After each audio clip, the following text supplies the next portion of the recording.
Hello everyone, I am Renowned Zero, and we're back again talking about yet more Eric July / Rip Reverse Detractors. We've got a lot to go over. It's going to get a little spicy, so strap yourselves in. Before we get started though, just want to give an update. The campaign is sitting at $1.475 million with 8,581 cover A's, 9,127 cover B's, and 3,127 cover C's, with the total purchases of 12,311 as of recording of this video. So we'll start here. Got weird people called, oh, Billy the Fridge. It's Mr. Billy the Fridge from the Drunken Peasants. Oh my god. I'm gonna dress in drag and read ISOM to your kids at the public library. Well, I got news for you. It's weird.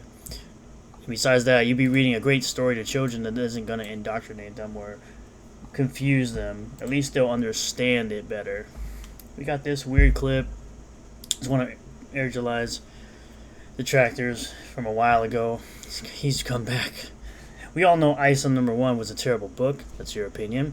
ISOM number 2 is guaranteed to be just as bad, but the sheep keep coming out. These sheep throw money at stupid things. They're easily led and easily fooled. Well, people just want entertaining stories without political nonsense in their books. And that is something Eric July has given to people. Let's take a listen. About that. So I'm a little out of the loop. I'm trying to keep up with Eric July right now, right? The Ripper. Of course you are. It's kind of weird, though.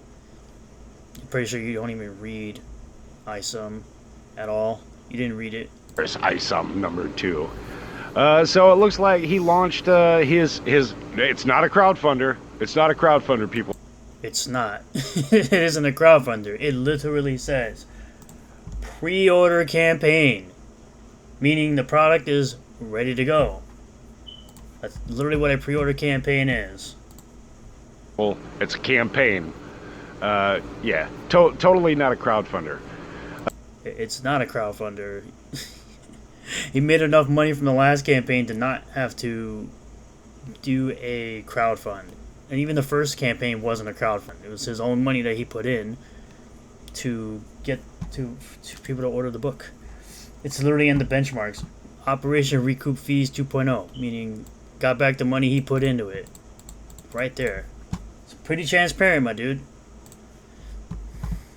Looks like he's up to 1.5 million already, and he's still got like 2 months to go. So he's probably going to make as much as he did with ISOM number 1, unfortunately. Probably. Unfortunately for haters like you, you'll be mad and stay salty and cope and seethe, just like the rest of them. We all know that ISOM number 1 was a terrible fucking book. Who's we? I'm trying to figure out who's we, because considering that he's getting a lot of repeat customers, and more than likely 99% of people who bought ISOM number 1 loved it.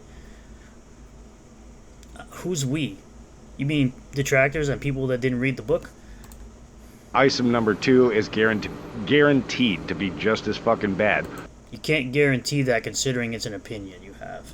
But the sheep just keep coming out, man. Never underestimate. The customers just keep coming out, you mean? So once again, using the same tactics that the normal mainstream comic industry does, insulting the fans, insulting the customer, and thinking they're sheep because they want to support something and they enjoy something. People always insult the fans and customers of a product from a person they don't like. Estimate the power of fucking retarded people to back. Exactly.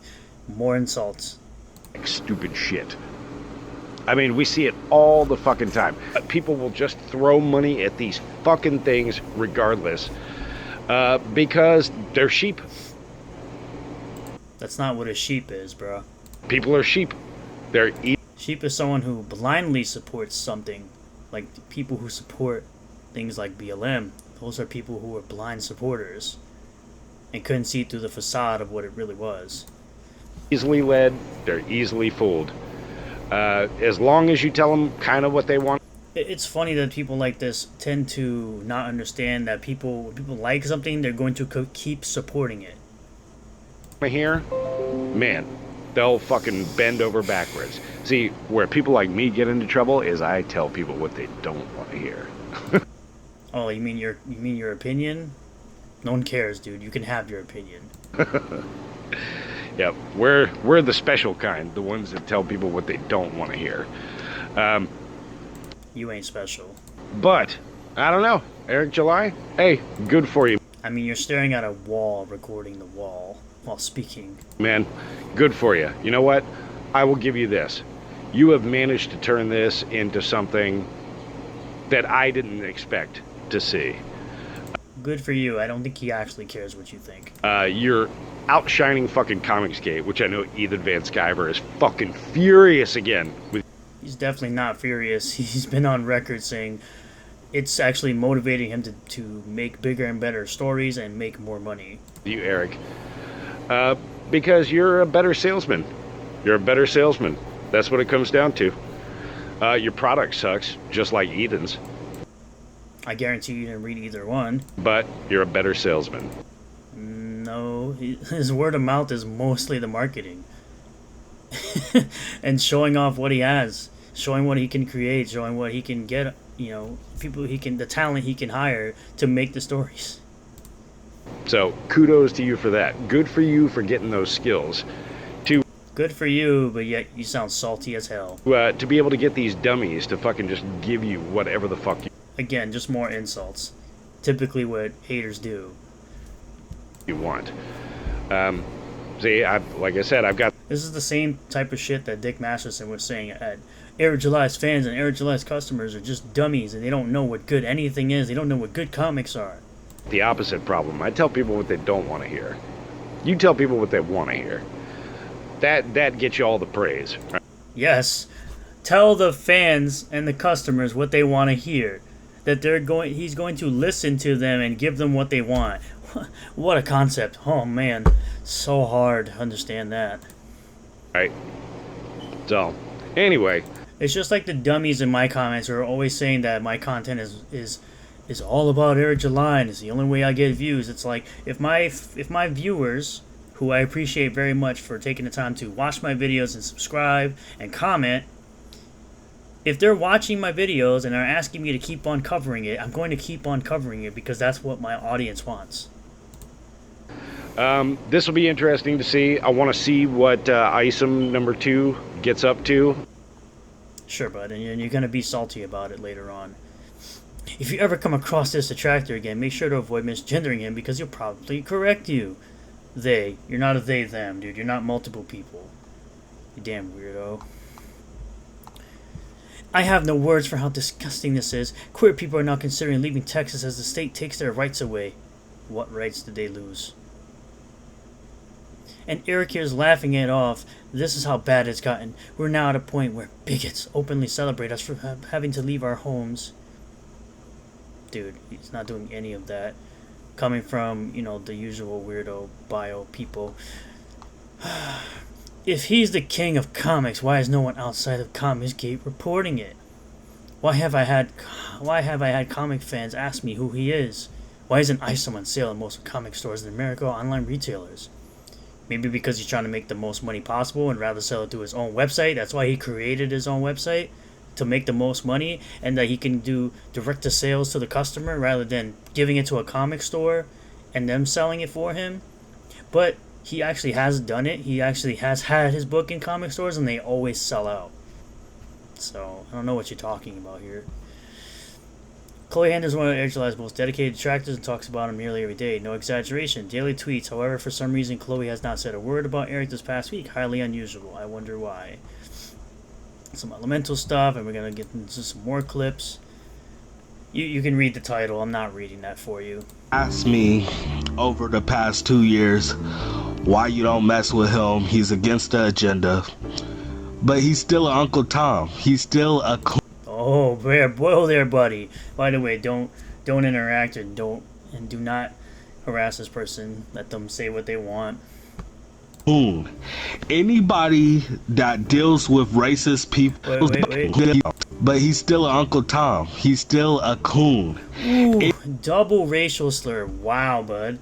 Just let the mask slip, bro. Let it happen. Anybody that deals with racist people that's black, especially black, I'm going to call them an Uncle Tom and a coon. So you're going to be racist yourself. Good one, bud.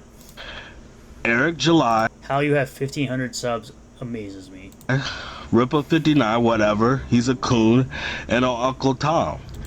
Jesus. It's like the third time you said both words. You don't get to where he's at. By the way, YouTube is in the context of this. I'm not saying this. This person on your platform is saying it. Not that I want them deplatformed or anything. They're allowed to say what they want. You just won't catch me saying these type of things. If you're black, unless you doing some dirty shit behind scenes or you're cooning. And that's how I Wow. feel. Y'all saw the footage. These are people that he will You notice that this guy sounds fat as hell and out of breath for most of this video. defend. These are people that is I'm assuming the losses that he's talking about is Ryan Cannell, considering he hashtagged them in the video. really just part of his team. He's not a Geeks and Gamer, but he do videos with them, and he do So, what's the problem? Content creators can't do videos with other content creators? I'm confused. relate to them, and I can't mess with a guy or like be cool or even be a fan of a guy that deals with Geeks and Gamers. What's wrong with Geeks and Gamers? I still fail to see what's wrong with Geeks and Gamers. Just can't do it. I'm sorry about the fire alarm too. And because he deals with Geeks and Gamers, I'm gonna put him in that Uncle Tom Coon That's 4 times now he said it in this video. category. I'm just gonna do it until I hear that he's done with Geeks and Gamers and stuff like. So because he associates with people you don't like, you're going to call him these 2 racial slurs over and over and over again. Got it, bud. That's how it's just gonna be. Right below, do y'all think I'm being too harsh? Yes, you're being an idiot. I just don't like it. To me, Geeks and Gamers, they are the KKK of nerd culture. Wow. You heard it here first, folks. You heard it here, folks. I'm not repeating that. If you need to hear it again, go back and rewind. They don't like black characters in movies. That's not true at all. They literally like Lando Calrissian, bro. From the 80s. From a movie that came out in 1980. It's called The Empire Strikes Back. Pretty sure they like Apollo Creed, too. Just to name a few. Movies. If it was up to Geeks and Gamers, they would want Hollywood to be like the 1950s. I doubt it. So because they literally like a character that was in a movie from 1980. Ripper59 is hanging out with the KKK of Oh my god. nerd culture. I never was down with that. I have never heard a person just let the mask slip so hard like you. I'm not cool with that, so that's the reason why I don't like Ripper59. I think his comic book that just came out, I hate the animation of the comic. I just think it's terrible. That's fine. You're allowed to have your opinion. Once again, like I say with everyone else, you're allowed to have your opinion. I do like the trailer that he put out. Okay. I think we have one more. Oh yeah, Midnight's Edge is joining the many online right-wing grifttubers trying to make the ripoff verse a thing, even though it will never be a thing. Meanwhile, here you are talking about it. Meanwhile, places like CBR and Bleeding Cool are talking about it. Meanwhile, it made $3.7 million in the first campaign, and it's on track to 1.5 on the second one. 1.5 million on the second one. Here's another video from this Nerd Culture is Toxic guy. Again, do not interact with this person. Leave all your comments in the comment section down below. We'll have a discussion in the comments. ISOM will be worth nothing in 10 years unless there's a movie or TV show. Well, there's probably going to be an animated series. So, your opinion is null and void. Let's talk about Uncle Tom. Again, with the racial slurs.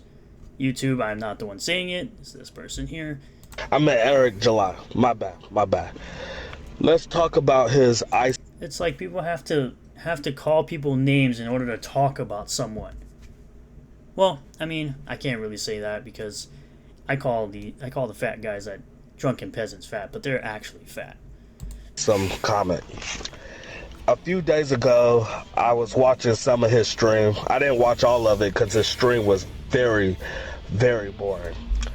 But well, yeah, if you're not interested in his product, of course you're going to think it's boring. Again, that's an opinion you can have. No one's telling you can't have that opinion. He was trying to talk to his audience and trying to prove why his comic book deserves the price that he's putting out. Because it's a high quality product. It's 96 pages. His second one is actually 112 pages, and he didn't raise the price. You're getting quality artwork, quality storytelling, quality pencil and ink, quality lettering, quality paper. Of course it's going to be that much. Oh, you don't have $35, my dude? Oh yeah, you're probably spending it all on food, which is probably why you don't have it. Let's just be honest, people. His price is ridiculous. Let's just be honest, it's not ridiculous. You're just a brokey. $35 for a regular comic, and then for a variant cop. It's not a regular comic, though. It has better paper usage, better artwork than normal comics do. And it's longer than regular size comics, floppies. It's $100, I think. And he was explaining how because it's foiled and embossed and it's limited. That's typically what happens when you have something that's limited in run and is more in it, like embossing and foiling. That costs money to do. And when something's limited, it's easy basic economics. It's called supply and demand. When there's less of the supply, there more likely will be a more demand for it. So they're going to increase the price based on that and based on what's done to the comic itself. Because it costs a little more money to emboss and do foil covers. Now, if I'm wrong about something here, please let me know in the comments. I'll be happy to be wrong about something. You got to look at the business side and all that dumb shit. First off, that's typically what people who aren't familiar with business say. I don't care what comic book it is. I don't want to pay $35 for a comic. And that's fine. You're allowed not to pay $35 for a comic. That's basic capitalism. My favorite characters is Spider-Man, Deadpool, Static Shock, and Daredevil. No one really asked. I would not pay $35 unless it's like an old comic, unless it's a comic book from like years ago and I'm trying to finish my collection.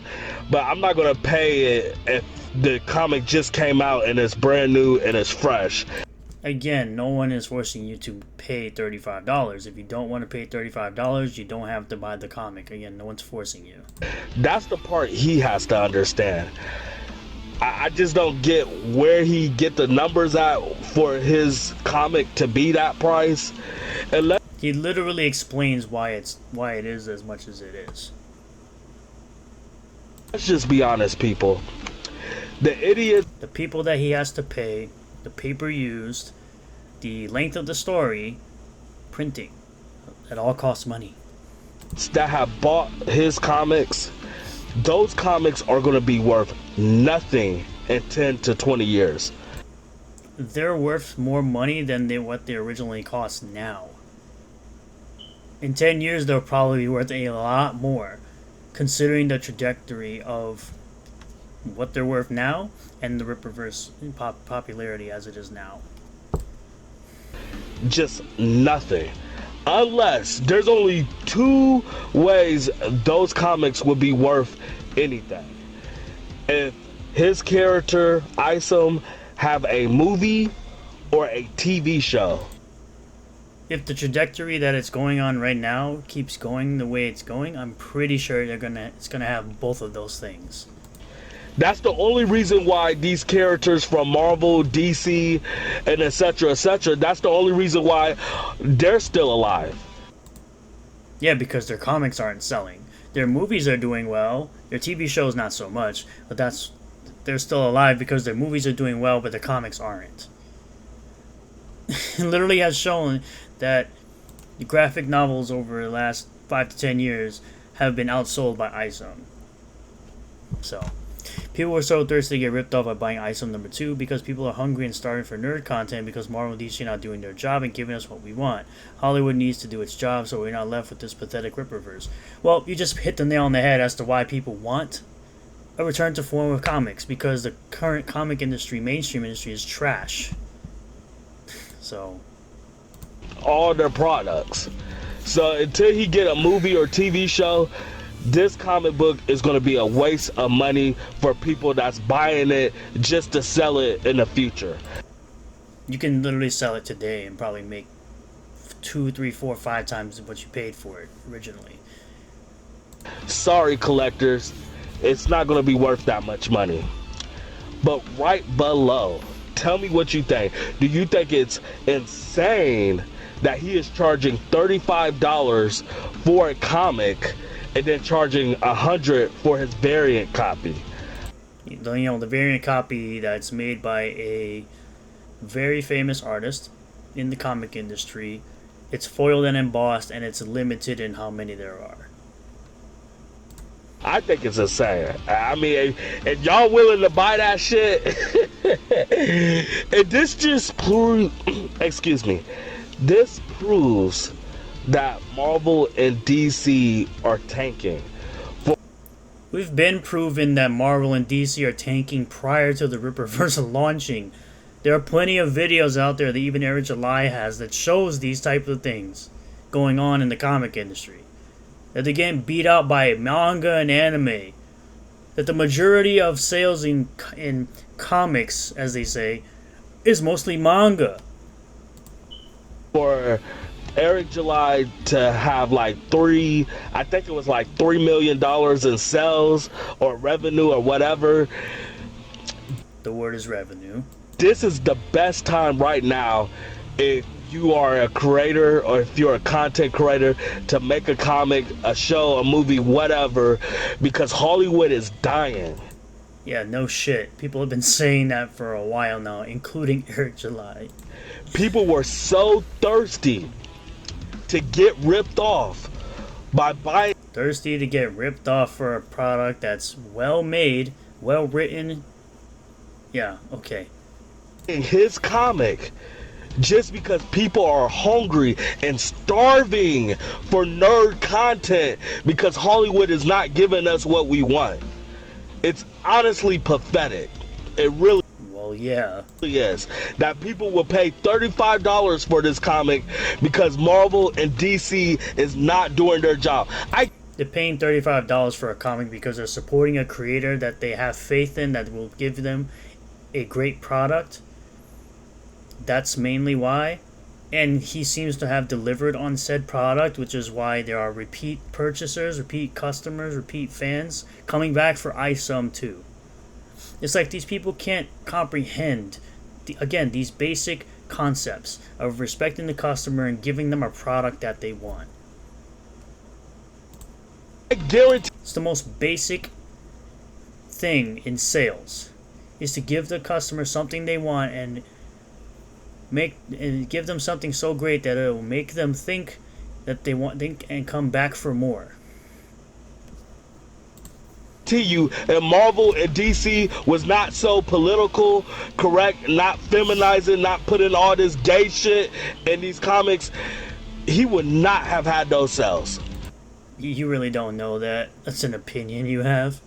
You couldn't know that for sure at all. He would not, but because Marvel and DC is on a decline, this is the best time to be a content creator. And that's just for independent filmmaking, comics, whatever. This is the best time to show your shine because people are dying for nerd content, for good nerd content. People. And Eric July is delivering said good nerd content. People are dying for it. I am. What's the problem? No. If you want good nerd content, buy ISOM. Oh wait, you probably can't afford $35. You're probably a brokey. All their products.